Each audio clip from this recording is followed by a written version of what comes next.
시청자 여러분 안녕하십니까? JTBC 뉴스가 선보이는 여의도 정치, 오늘도 최강욱 전 의원님과 함께하겠습니다. 의원님 안녕하세요. 네, 안녕하십니까? 걱정을 많이 했는데 정말 역대급인 성공이다 이렇게 평가를 받고 있습니다. 한미 정상회담이. 예. 그렇죠. 네. 잘 아시겠지만 저도 그때 밤으로 기억하는데 정말 회담 직전에 갑자기 긴급 속보가 뜨더라고요. 예. 그러면서 트럼프 SNS에 그렇죠. 한국에서 숙청, 혁명이 일어났다. 트럼프가 나는 그들과 사업할 수 없다라고 떴어요. 그래서 저도 긴장을 많이 했는데 정말 많은 분들이 긴장하셨을 텐데 또 그 와중에 또 이를 즐겼다는 그 구구 아스팔트도 있더라고요. 그런데 어쨌든 우리 이재명 대통령이 아주 그 능수능란한 그 기술을 그리고 사전에 뭐 트럼프의 책도 읽었다고 그러잖아요. 거래 기술 뭐 이런 것들을 바탕으로 성공적으로 이끌었습니다. 어떻게 보셨습니까, 의원님? 미국까지 가가지고 거기서 유튜브 틀어놓고 헛소리하는 사람들까지 멘붕이 되던데. 거기는 멘붕 얼마나죠? 그걸 유튜브를 집에서 보지 뭐하러 미국까지 가가지고. 예. 그랬는지 모르겠는데 하여튼 대통령이 잘 하실 거라고 기대는 했지만 다른 나라에서도 사실은 많이 놀란 것 같아요. 트럼프의 반응이나 이런 게 이제 다른 때 하는 태도하고 너무 다르니까 도대체 저 비결이 뭐냐. 그다음에 이제 볼펜을 그렇게 욕심내가지고 할 줄은 몰랐다. 근데 대통령이 웃으면서 말씀하셨잖아요. 나도 SNS를 보고 좀 놀래고 긴장했는데 나는 그래도 다 해결될 수 있을 줄 알았다. 내가 책을 읽어봤기 때문이다. 예. 그게 이제 짧게 한 말씀이지만 그만큼 준비를 많이 했고 트럼프에 대해서 많이 파악하고 있었다 이런 얘기라서 여러 가지로 좀 든든한 것 같습니다. 그리고 이걸 준비하는 기간이 되게 짧았을 텐데도 일본, 미국을 연쇄적으로 이렇게 정상회담을 하면서 이런 성과를 내오는 게 지금 성조기 들고 날뛰던 그 아스팔트 구구들 입장에서는 정말로 힘들 거예요. 이거를 어떻게 해석도 안 되고 이제 트럼프가 좌파고 중국 사람이라고 한다더만. 트럼프가 같이 비행기 타고 중국 가자고 해버렸으니 아이고 참. 그러니까 극우에서는 그랬다는 거 아니에요. 트럼프가 그 항공모함을 끌고 윤석열을 구출하겠다. 이재명 대통령은 체포해서 미국에다 가둬놓고 아니 그거를 거다. 믿는 사람이 있다는 게 요즘 시대에 참. 아니 그러니까 친천지도 번성하고 통일교도 돈이 많고 다 그러는 거죠. 예. 그래서 아까 그 매블쇼도 잠깐 봤는데 신혜식 유튜버 내용을 틀으니까 신혜식 씨, 그 보수 유튜버인 신혜식 씨가 제발 현실을 좀 깨닫자. 무슨 트럼프가 항공모함을 끌고 윤석열을 구출하느냐. 정신 나간 소리다 이렇게 말하더라고요. 그러니까 신혜식이라는 사람이 합리적으로 보일 정도면 그 사람도 극우라면 빠지지 않는 사람인데 저당의 현실이고 장동혁 같은 사람이 당대표 되는 거 보십시오. 아주 잘하고 있습니다. 자, 이재명 대통령이 어떤 제안을 했냐면 잘 아시겠지만 북한에 트럼프 월드를 지어서 함께 골프를 치자 그 이야기도 했고 그다음에 트럼프는 피스메이커 나는 페이스메이커 이렇게 아주 그냥 위트 있는 발언도 하셨고 그리고 또 10월 30일을 그 경주 아펙에 트럼프를 초대하고 또 조금 전에는 시진핑 중국 수석도 경주에 올 것 같다 이런 보도가 자꾸 나오고 있습니다. 김정은도 참석한다고요? 아니, 초대를 하는 거죠. 초대를. 그러니까 초대하고 참석할지는 이제 봐야 될 것이고 시진핑 주석은 아마 올 가능성이 높은 것 같고 그러니까 트럼프도 좀 흥미를 보이는 얘기를 했죠. 나하고 만남을 주선하겠다는 거냐 이런 건데 여러 가지로 하여튼 우리 정부가 그만큼 충분히 열심히 준비하고 마지막까지도 막 3실장이 다 날아가가지고 각자 자기 카운터파트하고 다 협상을 하고 정리를 하고 했었잖아요. 그러니까 진짜 열심히 일하는 유능한 정부의 모습을 보여준 것 같아서 참 다행이고 뭐 이런 일이 있을 때 어찌 보면 이 주권자로서의 효능감을 느끼는 거죠. 대통령 하나 잘 뽑아놓으니까 이렇게 달라지는구나. 그게 이제 기내에서 기자분들한테 얘기하는 상황 자체도 완전히 다르잖아요. 이재명 대통령은 나 때문에 여러분 너무 힘들 것 같다. 다음에는 일정을 좀 여유 있게 잡으려고 내가 애를 써보겠다. 그리고 내가 하고 싶었던 일들을 지금 하고 있기 때문에 그 정신적으로 굉장히 만족스럽다 이런 말씀을 했잖아요. 윤석열이는 뭐라고 했습니까? 점심 잘 먹었냐, 맥주 한잔 했냐, 그 대통령 뭐 했냐고 그러니까 나는 프리미어리그 축구 봤다. 축구 봤다 그랬죠. 그런 수준의 놀러가는 윤석열과 윤석열이가 그 자리에 가서 트럼프 앞에 앉아있으면 어쩔까 생각하면 진짜 등에 땀이 나는데 진짜 국군이 쇠하지 않은 것 같습니다, 우리나라가. 그렇군요. 자, 이를 두고 여러 사람이 그 노력을 했겠지만 또 강훈식 비서실장 이야기가 나오고 있습니다. 이 어려운 와중에 사전에 그 강훈식 비서실장이 수지 와일스라는 그 백악관 비서실장과 한 라인을 구축했다고 그래요. 그래서 기사를 보니까 뭐 2주 전부터 만남을 추진했고 그다음에 갑자기 그 숙청 발언이 나온 그 이야기를 듣고 비서실장을 설득을 해서 이 문제를 해결했고, 그리고 더욱 중요한 거는 추후에도 한미 간 비서실장 그 한 라인을 구축하겠다라고 했답니다. 그렇죠. 이게 지금 처음인 거죠? 그렇죠. 이런 얘기를 우리가 이제 대통령끼리는 정상 간에 뭐 이런 일이 있어서 서로 전화 통화를 했습니다. 이런 얘기는 보신 적이 있어도 저렇게 한 라인이라는 말은 그간에 남북 간에 직통 전화가 만들어졌다. 뭐 그래서 이제 군인들 간에 연락한다. 이런 정도 들으셨을 것 같은데 외국에서도 미국의 대통령 비서실장이 한국의 대통령 비서실장과 한 라인을 구축해가지고 계속 소통하고 있다는 점에 좀 놀랍게 받아들이는 것 같아요. 예. 그리고 그만큼 미국에게 한국이 중요한 나라가 된 거죠. 예. 자, 어쨌든 그 남은 과제도 좀 있습니다. 주한미군 감축과 그다음에 농산물 추가 개방 같은 경우는 아직 언급이 되지 않았습니다. 그래서 이 점은 실무진의 과제로 남았다라고 이렇게 언론도 평을 하더라고요. 그러니까 정상회담에서 그 얘기가 안 나왔다는 거는 기존의 얘기대로 간다는 걸 이제 전제로 하는 거고요. 예. 그다음에 디테일에 대한 협상이 있을 수 있겠지만 그게 뭐 특별히 우리한테 큰 피해가 오는 쪽으로 갈 가능성은 높지 않다. 예. 그리고 방위비 분담이나 이런 문제와 관련해서 트럼프가 또 실수를 했잖아요. 그 뭐 땅에 미군 기지 소유권을 갖고 싶다 이런 얘기를 했는데 현재는 공여 상태인데. 네, 말도 안 되는 소리를 저거 왜 하지 했더니 일본하고 헷갈렸더만요. 아, 그런데 본인들은 또 뭐 의도적으로 한 것이다라고 좀 이렇게 블러핑을 하는 것 같은데 어떻든 주한미군의 현실 또 전략적 가치 이런 것들에 대해서 우리 정부가 훨씬 더 많은 얘기를 할 수 있고 또 지정학적인 위치나 여러 상황을 볼 때 미국이 절대 한국에 주둔하는 것을 포기할 수 없기 때문에 우리가 협상에서 뭐 일방적으로 밀리지는 않을 것 같습니다. 예, 그렇군요. 자, 그런데 국민의힘 송원석 원내대표는 이번 그 한미 정상회담을 굴욕 외교라라고 비난을 했습니다. 예. 결과적으로 이번에 그 기업 투자가 한 1,500억 달러가 추가가 되면 당초 3,500억 달러니까 합계 5천억 달러다. 그렇게 되면 한국 돈으로 뭐 700조를 갖다 줘야 된다라고 발언을 했어요. 그래서 곧바로 정청래 민주당 대표가 정말 악담만 퍼붓고 있다. 네. 국익을 생각하는 세력인가 의심하지 않을 수 없다. 그러면서 야당이 건강해야 여당도 건강하다라고 맞불을 놨습니다. 어떻게 보십니까? 야당이 건강해야 여당이 건강하다는 말 너무나 맞는 말이고 대한민국의 민주주의를 위해서 너무나 필요한 일이기도 하죠. 근데 지금 저거 완전히 비정상적인 집단이라서 그러니까 망하기를 바라는 거죠. 그냥 얘기하는 거는 가짜뉴스 막 퍼뜨리고 무슨 대통령이 홀대 받았다라는 것부터 시작해서 왜 블레어하우스에서 안 재워주느냐. 그냥 뭐 항공모함 타고 윤석열 구출하러 온다 수준의 얘기를 지금 공당의 정치인들이 지금 막 남발하고 내뱉고 있어요. 하나도 안 맞는 얘기들을. 그러니까 장동혁 대표가 뽑히잖아요. 참 말하지만 훌륭한 당입니다. 조금 전에 말씀하신 그 블레어하우스 이야기를 해보면 영빈관이라는 그곳이 현재 지금 공사 중이라면서요. 예. 그런데 지금 그 보수 쪽에서는 왜 하필 이때 그 공사 중이냐 이거는 좀 문제가 있다라고 하는데 이 하필이 아니라 매년 8월에는 지금 문을 닫는다는 건데 그러니까 보수한다고. 사전에 저희 그 한국 정부에 양해를 또 구했다면서요. 예. 그런데 그거를 또 믿으면 안 될 것 같은데 그걸 자꾸 이야기하니까 아니, 그걸 가지고도 또 온갖 한국의 매체들이 또 미국 국무부에다가 확인했다는 얘기 들으셨죠? 예. 얼마나 창피한 일입니까? 도대체 이 나라의 수구는 이 자주독립 국가인 대한민국을 부정하는 자들, 옛날 친일파의 후예라는 걸 그냥 막 입증하는 사례예요. 그냥 미국의 사대하고 미국에 빌붙지 않으면 자기들의 미래도 없다고 생각하는 전형적인 그 노예 근성을 가진 자들이 대한민국의 상층부에 상당 부분 기생하고 있다라는 게 참 슬프죠.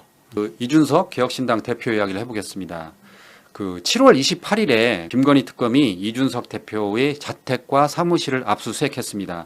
당시 피의자로 적시를 했는데 그 당시에는 2022년 지방선거 등에서 윤석열 전 대통령 부부와 함께 공천에 부당하게 개입했다라는 의혹인데 자, 이 7월 28일 이번 사건에 이어서 이번에는 8월 27일 날 경찰이 이준석 대표의 여론조사 비용 대납 의혹과 관련해서 핵심 인물로 지목된 정치 지망생을 피의자 신분으로 조사를 했다고 합니다.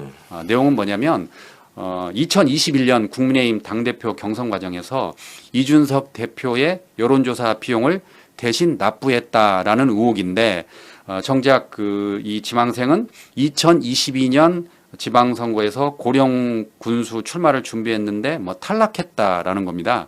그래서 정리를 하면 이준석 대표는 지금 특검에서 압수수색을 받았고 경찰에서 추가로 여론조사 비용 대납 의혹과 관련해서 조사를 받는 건데 앞으로 좀 험난할 것 같습니다. 그렇죠. 뭐 진즉 수사를 받았어야 될 사람이고 여러 가지 일에 많이 연루가 돼 있고 그다음에 이준석 전화기에 대한 압수수색이 반드시 필요하다고 생각하는데 이 굉장히 정치를 잘못 배웠죠. 나이에 비해서 어떤 협잡이나 술수에만 능한 그리고 안면 바꾸기, 말 바꾸기를 그냥 능사로 생각하는 그게 정치라고 생각하는 아주 못된 그 버릇을 배웠는데 이번 기회에 좀 확실하게 좀 갱생하는 계기가 되면 좋겠는데 본질이 얼마나 달라질까 싶습니다. 뭐 명태균 씨 한 사람만으로도 지금 이준석은 절대로 이 자리에 지금 있을 수 없다라는 얘기들이 계속 나오고 있었는데 그거 말고도 대한민국 정치에서 이준석이 남긴 어떤 안 좋은 흔적들이 많이 있어서 결국 꼬리가 밟힐 수밖에 없는 지금 상황까지 온 거죠. 그 당시에 7월 28일 날 그 개혁신당 대표가 된 지 바로 다음 날 그 특검이 압수수색을 했잖아요. 그래서 이제 천하람 그 개혁신당 의원들이 강하게 반발을 했는데 이번에는 그 조금 전에 말씀하신 그 장동혁 국민의힘 신임 대표에 대해서 이야기를 해보겠습니다. 지금 당 대표에 됐습니다. 장동혁 그 국민의힘 대표는 원래 그 친한동훈계로 출발을 했다가 탄핵 반대파로 노선을 바꿨죠. 그리고 나서 잘 아시는 것처럼 유튜버 전한길 씨 등의 지지를 등에 업고 당초 예상과 달리 김문수 후보를 꺾었습니다. 0.54%포인트, 0.54%포인트가 표로는 2,367표, 얼마 진짜 근소한 표예요. 근데 장동혁 대표가 뭐라고 그랬냐면 보수 유튜버들의 지지를 승리 요인으로 꼽았고 윤석열 전 대통령을 면회하겠다라고 말했습니다. 이거 다시 윤 어게인으로 가는 것 같아요. 그렇죠. 이제 진짜 도로 내란당이 된 거고 그 당의 지금 현실을 보면은 전한길이 나를 품는 자가 이길 것이다라고 얘기한 게 현실화돼 버렸죠. 그랬죠. 전한길이 승리자가 되고 한동훈을 품었던 김문수는 지금 패배자가 되고 그것도 예상외로 패배했다라는 얘기들이 있는데 예전에 윤석열 홍준표의 대선 후보 경선 과정에서 국민 지지율은 홍준표가 높았는데 당원에서 엎어져가지고 윤석열이 후보가 됐잖아요. 그때도 근소한 차이였거든요. 이번에도 비슷한 일이 또 벌어지고 있죠. 저 당의 구성 성분이 어떤 것인지 당원들의 인식이나 수준이 어떤 것인지 그리고 장동혁이라는 사람이 그런 일천한 경력에도 불구하고 당대표가 된 것이 장동혁이라는 사람의 정치적 역량에 의해서 된 것이냐 김상욱 의원이 얘기하던 언더 찐윤들이 또 누군가를 대리인으로 내세운 것이냐 이제 후자일 가능성이 높아 보이잖아요. 그리고 뭐랄까 그 반대파에 대한 보복을 지금 다짐하고 있잖아요. 윤석열에 대한 호의적인 조치 이런 것들도 공언하고 있고 그렇다면 저 당이 이제 경랑 속에 휘말려야 될 텐데 그리고 이 정도까지 왔으면 이제 민주주의에 대한 조금이라도 인식을 가진 자들이 저 당에 있다면은 지금은 이제 분당하는 게 맞아요. 당이 깨지고 쪼개져야 되는데 그 돈 욕심 때문에 그렇게도 못한단 말이죠. 기존에 자기들이 갖고 있는 자산이 많기 때문에 예전에 이제 바른미래당 같이 그냥 나가가지고 한 대짬 자다 보니까 너무 춥고 배고프고 이 사람들이 견디지를 못하는 거예요. 이권이 있어야지만 정치를 하는데 그게 안 되니까 이제 오합지졸이 돼가지고 갔다가 다시 돌아오고 뭐 지들끼리 분란 나고 막 그 당이 또 쪼개지고 막 이런 일들이 있었는데 한번 경험이 있으니까 이제 그렇게 안 하겠다는 거죠. 그리고 오로지 여전히 TK는 우리를 마지막까지 지켜줄 것이다라고 생각하고 거기에 어필해가지고 들러붙으면 그래도 저기 의석은 내 거는 건질 수 있다 이런 생각을 가진 사람들이 이제 막후에서 아직도 여전히 힘을 행사하고 있는 것이고 그런 과정을 통해서 이제 당이 망하는 길로 가는 거죠. 근데 그러거나 말거나 이 사람들은 원래 자기들의 이익이 가장 중요하지 자기 당이 어떻게 되느냐 나라가 어떻게 되냐 이런 거 애초에 관심이 없는 집단이라는 걸 인정하는 거예요. 자기한테 이익만 되면 어떻게 됐든 상관없다 이런 모습으로 지금 막 달려가고 있는 것 같아서 대한민국 민주주의를 위해서는 되게 좋은 현상이긴 한데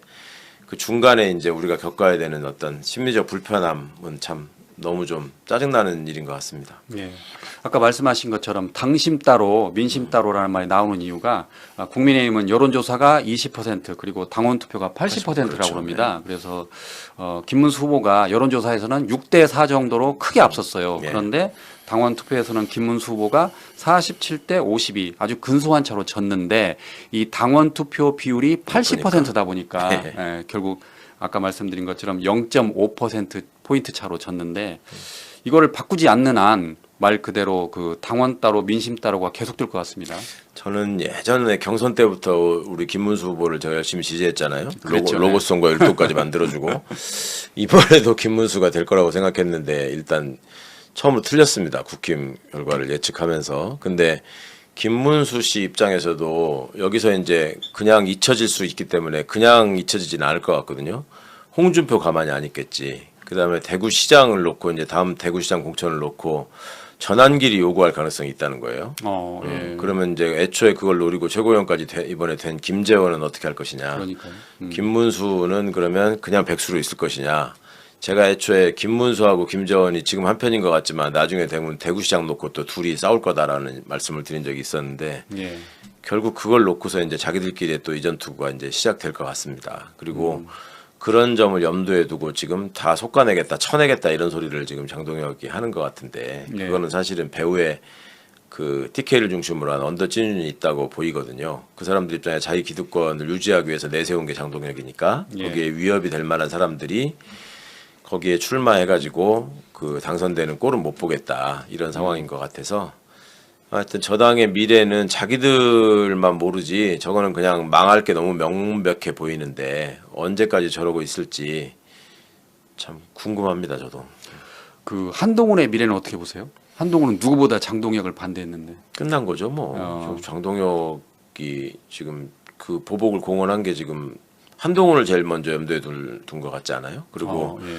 장동혁 입장에서 한동훈을 없앨 수 있는 카드는 너무 많죠. 일단 그 당 게시판에 한동훈이네 식구들 이름으로 쭉 올라간 거. 예. 한동훈이가 일체 해명도 못하고 그냥 뭉개고 덮으려고 했잖아요. 예. 그게 이제 다 까발려질 가능성이 높을 것 같고 그렇게 되면 한동훈은 이도저도 아닌 자가 될 것이고 한동훈은 또 여러 가지 수사를 받아야 되기 때문에 예.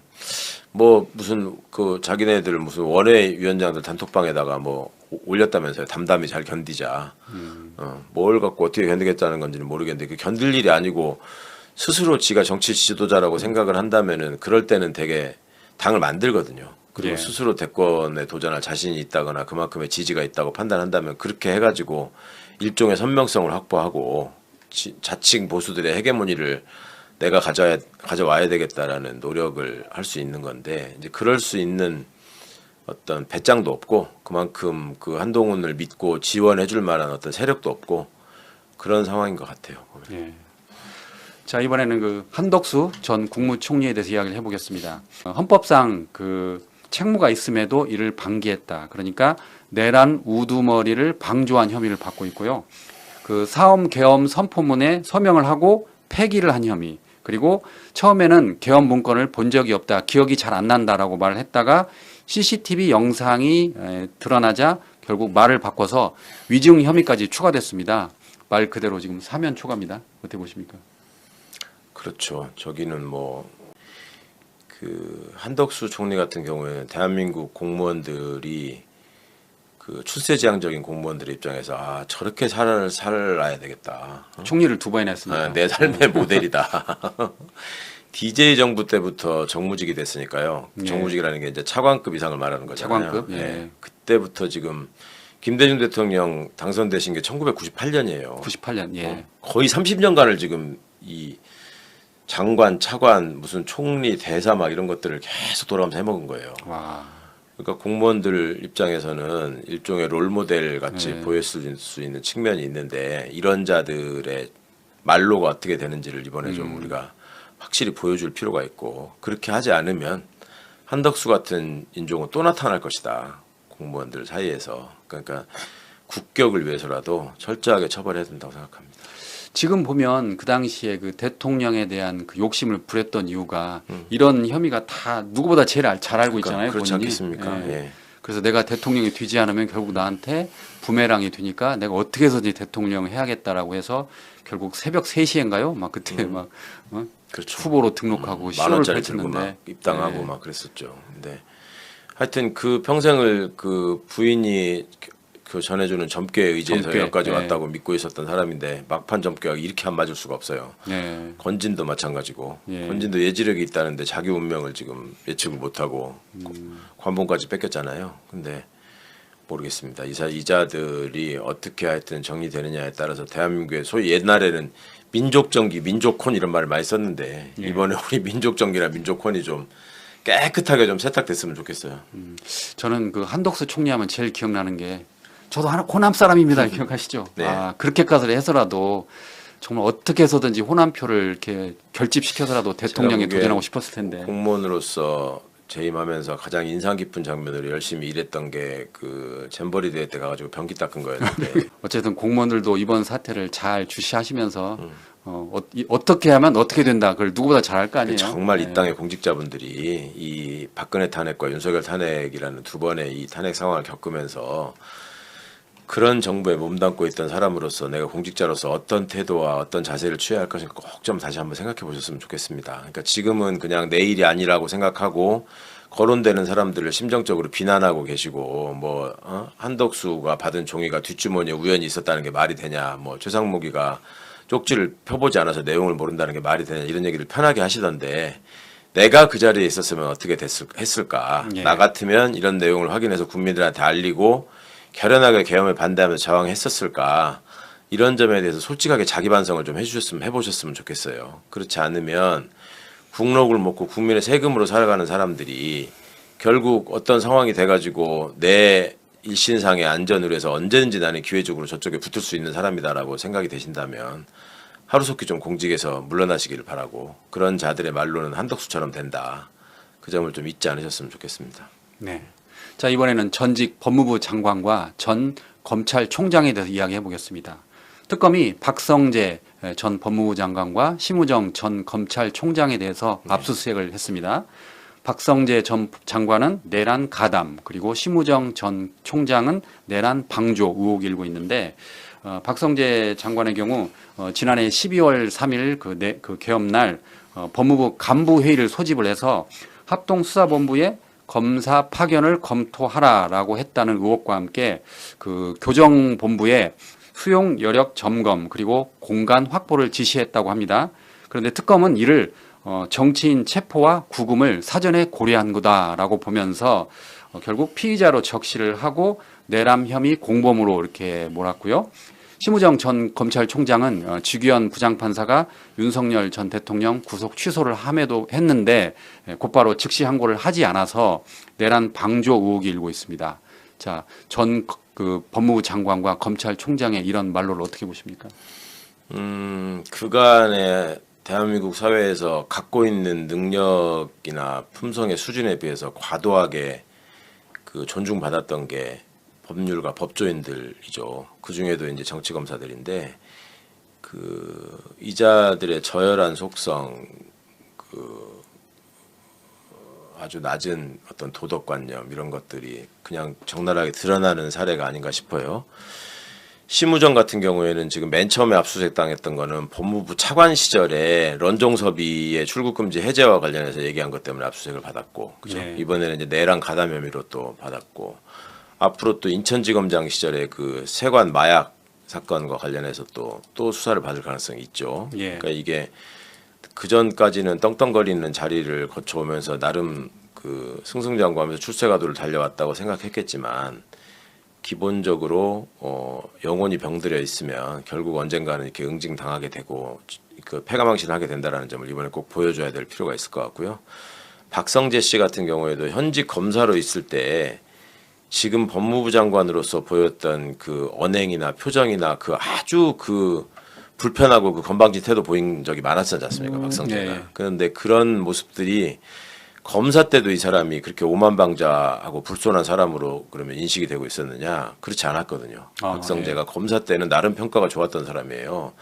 젠틀하고 무게감 있게 아주 묵직하게 일을 잘한다 이런 식의 얘기를 하는 사람들이 많았었다고. 근데 그게 그 감투를 씌워놓고 내란이 벌어지는 상황에서는 온갖 불법에 그냥 다 연루돼서 가담한 것 같은 모습으로 이렇게 드러나니까 그런 자들을 엘리트라고 불러주는 게 맞는 것이냐. 그 다음에 그런 자들에게 괜히 이렇게 주눅 들고 살았던 우리 주권자인 시민들의 그 마음이라고 하는 게 그게 객관적으로 그게 올바른 태도였느냐 이런 거에 대한 생각을 꼭 한번 해보실 수 있는 그런 계기가 돼야 될 것 같고요. 그렇게 생각하시고 좀 깨어있는 시민이 되셔야지만 우리가 이 내란 상황을 확실하게 극복할 수 있는 것이고, 이런 점들이 꼭 이루어져야지만 앞으로 우리가 또다시 이런 황당한 상황을 맞지 않는다. 예, 그런 점을 그냥 순간순간 화가 나고 흥분되시는 걸로 끝날 게 아니라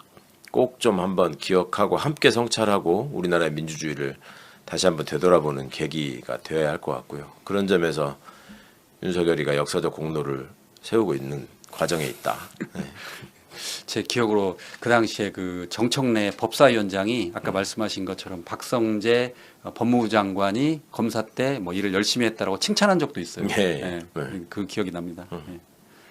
자, 이번에는 그 이문정 지검장에 대해 이야기하겠습니다. 서울 동부지검장이죠. 그 이문정 서울 동부지검장이 세관 마약 의혹 수사를 지금 맡게 될 것 같아요. 네. 그래서 이제 본인이 페이스북에 독배든 성배든 감당할 것이다라고 했더라고요. 어떻게 잘 하겠죠, 이문정 지검장이니까. 그렇죠. 이제 많은 분들이 기대를 하고 계시고 또 공직자 이문정이 그 조직 내에서 뭔가 바른 소리를 하는 사람으로서 그동안에 이제 분투해온 역사가 있는데.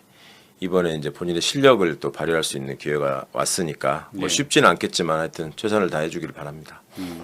그동안은 그러니까 그 이거를 대검찰청이 했는 건가요, 의원님? 그래서 다시 이제 그 이문정 동부지검장 무슨 합동 수사본부를 만들어 가지고 뭐 동부지검에 설치를 해 가지고 한다라고 했었잖아요. 예, 그러니까 그것이 검찰이 자체 범죄를 수사하는 거 아니냐라는 식의 그 걱정을 자아내는 면이 있었는데 지금 지휘권을 그 동부지검장인 이문정 검사한테 지금 이양한 셈이 되는 거죠. 예. 그러니까 그 자기 청사 안에 있는 그 팀을 가지고 이제 보고를 받고 지휘를 해가면서 수사를 해야 될 텐데 아마도 그간에 쭉 시간들이 와 있었기 때문에 그 검찰이 실제로 범죄를 저지른 부분이 있었다면은 그거를 어떻게든 덮어버리고 뭉개려고 했던 과정이 있을 수 있잖아요. 충분히 검찰이 자기를 수사하는 거였으니까 예. 그런 점들을 밝혀낼 수 있으면 좋겠는데 어떻든 여기에 가려져 있는 그 엄청난 흑막에 대한 국민적 관심이 높으니까 그게 부응하는 결과가 꼭 나왔으면 좋겠습니다.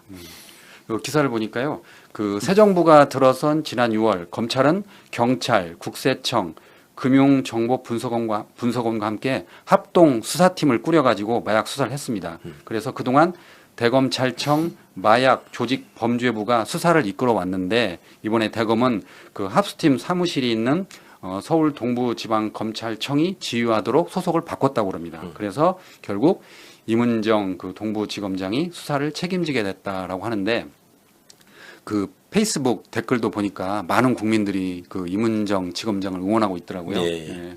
그만큼 기대가 큰 것 같습니다. 예.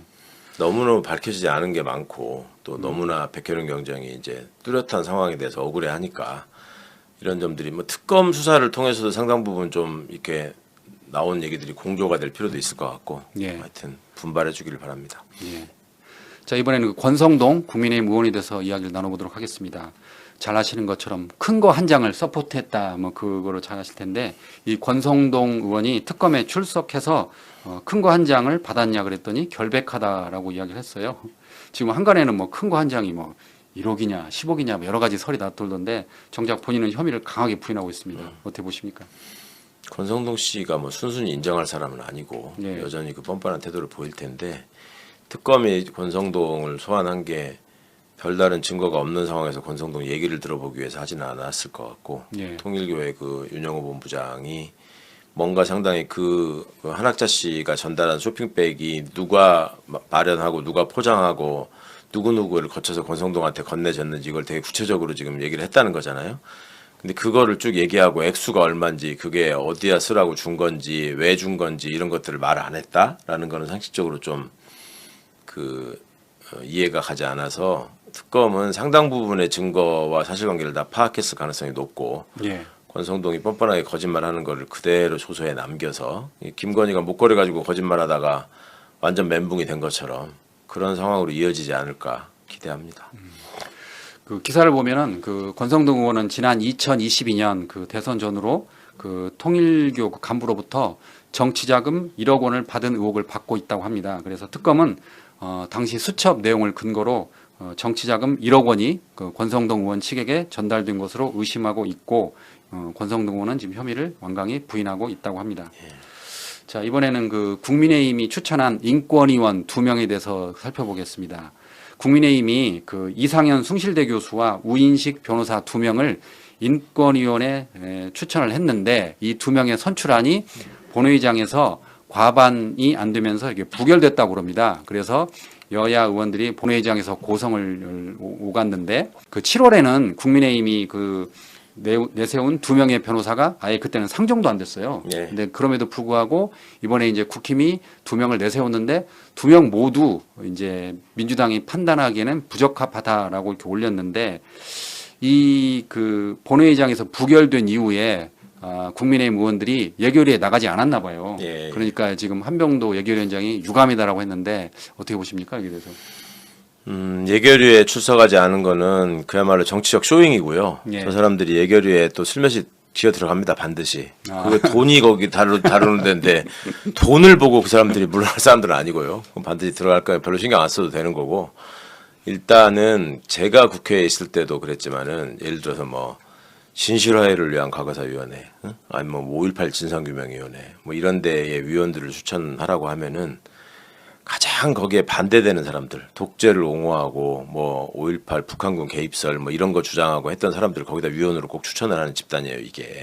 예. 그 지난번 인권위원 때도 사실은 너무나 부적격인 사람들을 추천을 하는 바람에 본인들도 민망했는지 아예 그냥 상정해달라는 말도 하지 않고 철회한 셈이었거든요. 7월에. 근데 새롭게 지금 2명을 추천해가지고 표결하는 과정이 있었다는 건 또 사실은 저는 모르고 있었는데 오늘 이런 뉴스를 접하고 보니까 그런 상황에서도 또 이상한 사람들을 지금 밀어넣으려고 한 거잖아요. 그것도 내란과 연루된 사람들을. 그러니까 그 전에 인권위가 내란과 관련해서 안창호나 김용원이나 이런 자들이 얼마나 이상한 소리들을 많이 해대고 윤석열이의 인권만 인권이고 최상병 인권은 인권이 아니고 이런 짓거리를 했지 않습니까? 근데 그거를 여전히 이어서 하고 인권위를 또 망가뜨리면서 분탕질을 하겠다라는 지금 모습을 보인 거라서 정말 이 집단은 대한민국 정계에서 퇴출돼야 된다. 이거는 있어서는 안 된다. 정말 반드시 심판해야 되고 어쩌면 이렇게 처음부터 끝까지 하나같이 헌법과 인권을 무시하는 태도로 일관할 수 있는 것이 정말